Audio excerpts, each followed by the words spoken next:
guys, welcome back to ASMR Retro. And to all you fathers out there, happy Father's Day. Today I'm going to talk about classic TV dads. I'm going to pick about 4 dads from classic TV shows and do a little bit of an analysis on them. Now, they're not necessarily all good dads, but still they're very memorable. So let's get into it. The first dad I'm going to talk about is Philip Banks from The Fresh Prince of Bel-Air. He's also known as Uncle Phil and also sometimes known as Zeke, which is what his mom called him when he was a boy. He's played by actor James Avery.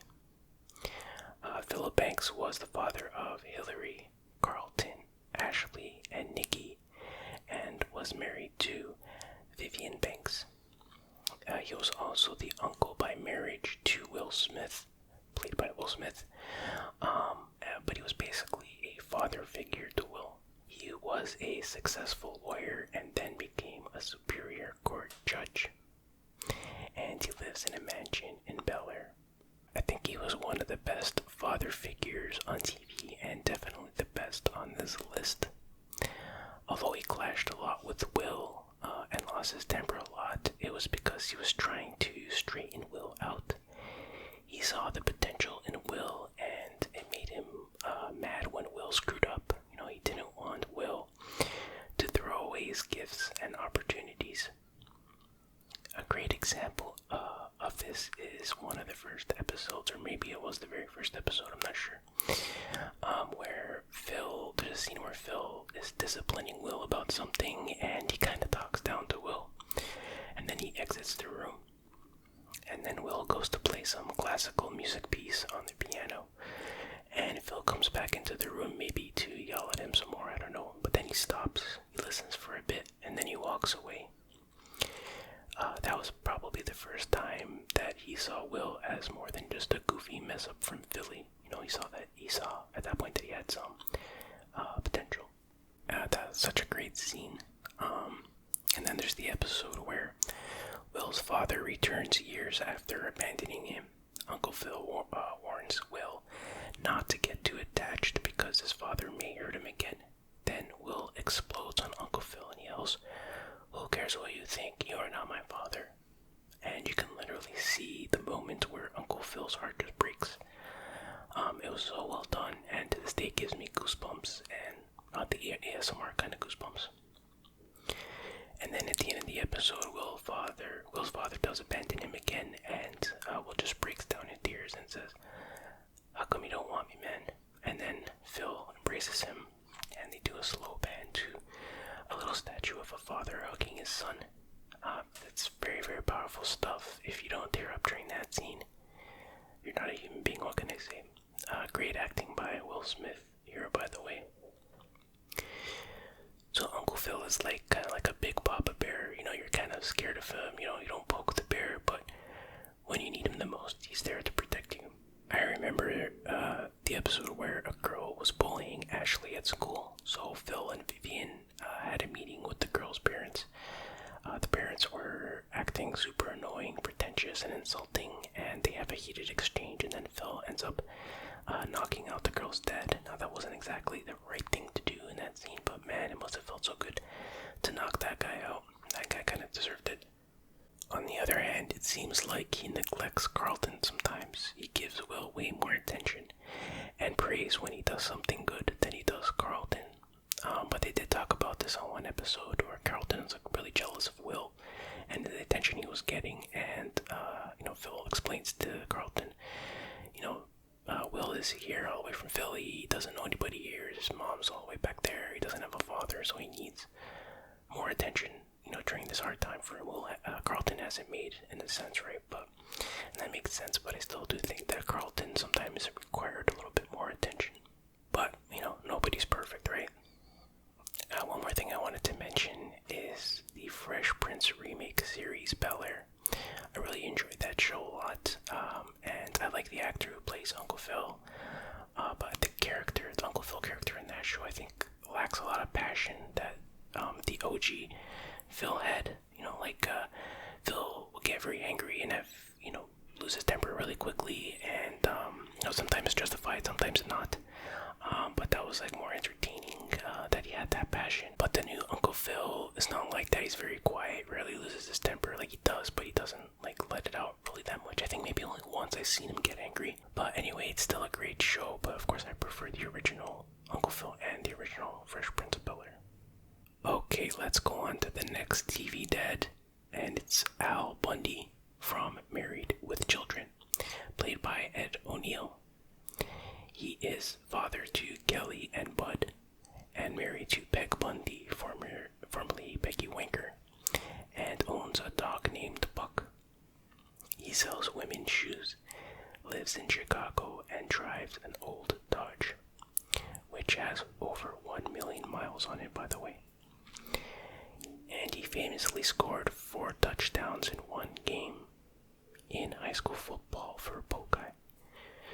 Al Bundy is probably one of the worst TV dads in sitcom history, but he's absolutely the funniest in my opinion. He's portrayed as the ultimate loser, hates his job, complains about his neighbors, his wife, his kids, basically his whole life. He often forgets his kids' birthdays and sometimes gets their names wrong. One time he called Kelly Spike, and when Kelly was born, Al forgot Kelly on the roof of the car on the way home from the hospital.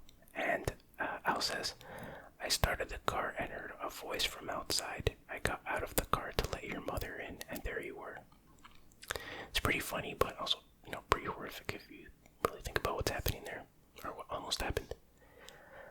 He's ashamed of his son Bud because he's not a jock and can't get girls. He makes fun of him for being good at school. Al sounds like a pretty rotten guy, but to be fair, every character on the show is rotten. They all treat each other like garbage. But on the flip side, there are some quote-unquote good points to Al Bundy in terms of fatherhood. Al is very protective of Kelly, especially when she brings her boyfriends home. Now you might consider this to be a bad thing, like he's overprotective. But I think in the Bundyverse, we can consider this to be a positive. Al will beat up anybody Kelly tells him to. For example, in the episode where it's Kelly's birthday, they all go out as a family to see a movie. Then Kelly spots her boyfriend making out with another girl. Kelly tells Al to beat him up, and Al immediately does it. Without even hesitating, he just annihilates the poor guy. In another episode, Al and Peg accidentally spend Bud's college scholarship money thinking it was a bank error. As a result, Bud has to live at home while in college rather than living on campus. To make it up to Bud, Al takes Bud on a panty raid at the campus to give him the true college experience. Now, I know that sounds pretty awful by today's standards, but again, in the Bundyverse, this was actually a pretty nice thing that Al did for Bud. In season 7, Al and Peg adopt a kid named Seven. He was one of Peg's relatives who was abandoned by his parents. Al, of course, wasn't too thrilled about having to take care of another kid. Anyway, in one episode, they're celebrating Seven's birthday in a public park, but a rich family already booked the park. Seven tries to play with the rich kids, but the rich dad kicks him out. That's when Al goes into beast mode. He beats up the rich dad and steals his food. Peg, Kelly, Bud, and even Seven help Al beat up the rich family. Then they declare Seven an official Bundy. As awful as they can be, the Bundys will always join together as a family to kick some ass.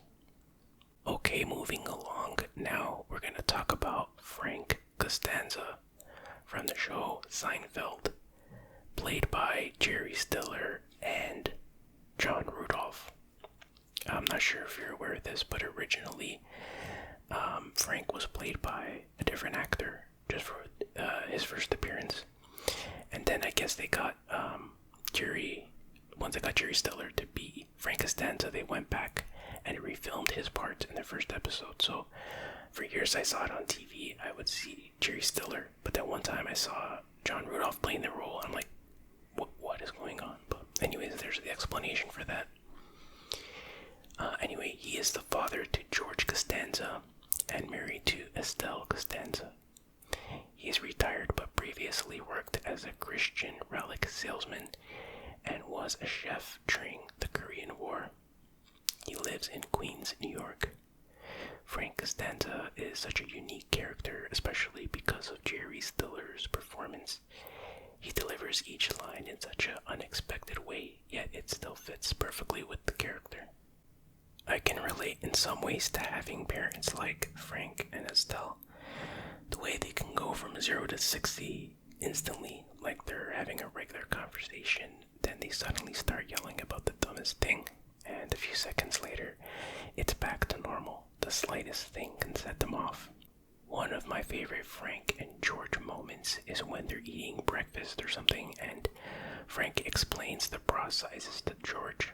Frank's like, "Do you know about the cup sizes?" And George says, "Yeah, I know about the cup sizes." Then Frank pauses for a second, then starts to talk about the sizes. He's like, "You got your A, B, C, and then D. D's the biggest." This reminds me of my dad a lot. That little pause that Frank does before he starts to explain is my dad 100%. And I say that with love, of course. I also love the little things in that scene, like you can hear Frank's chair creak when he leans forward, and the little toothpick in his mouth. It's little things like that that add atmosphere to a scene. Then, of course, there's Festivus, a Festivus for the rest of us. This is the holiday that Frank created as an alternative to Christmas. And parts of the festivities include the Feats of Strength, where George has to pin his father or else Festivus doesn't end. Imagine how traumatizing that would be.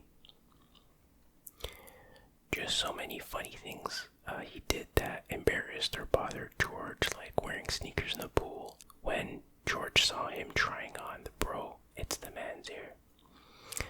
When he had to move in with George and sleep in the same bed, the whole Serenity Now thing. Just so many classic moments.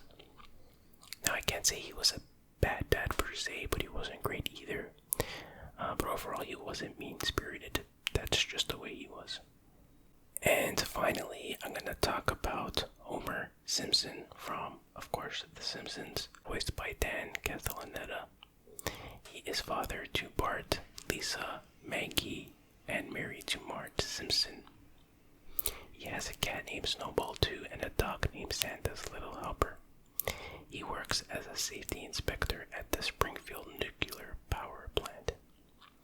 He lives in Springfield, but don't ask me which state. Homer Simpson is such an iconic character and known worldwide as a lazy, selfish, gluttonous, immature buffoon.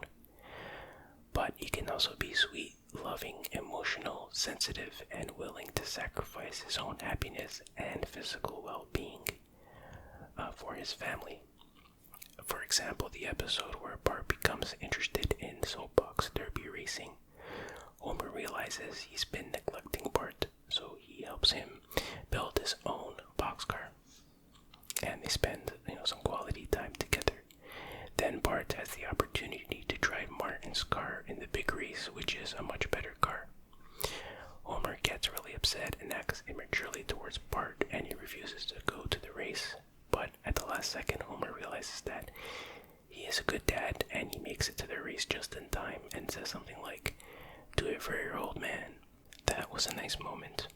Or when he jumps the Springfield Gorge on a skateboard so that Bart wouldn't. Of course, Homer didn't quite make it across. Then there's the episode where Lisa wants a pony. Homer has to secretly work an extra job at the Quickie Mart to pay for it. And there's the episode where Maggie finds Mr. Burns' long-lost teddy bear, Bobo. Mr. Burns offers a lot of money for the bear, but Homer refuses because Maggie loves the bear. Now, although I do think this is a bad decision, because he could have paid for Maggie's college education with that money and just bought her a new bear. But his heart was in the right place. You get the idea. There's countless examples of Homer doing things like this, like when he pawns off the TV so he can afford a family therapist to help improve the family relationship. just so many more examples. So, for all of his numerous faults, he does care deep down and shows it many, many times. And that kind of sums up this video. Dads aren't perfect. Nobody is. They embarrass us sometimes. Sometimes they annoy us. But they try their best, and that's all we can ask for. To all the dads out there, happy Father's Day. And to everyone watching, I hope you enjoyed this video. I hope you found it relaxing, and I'll see you guys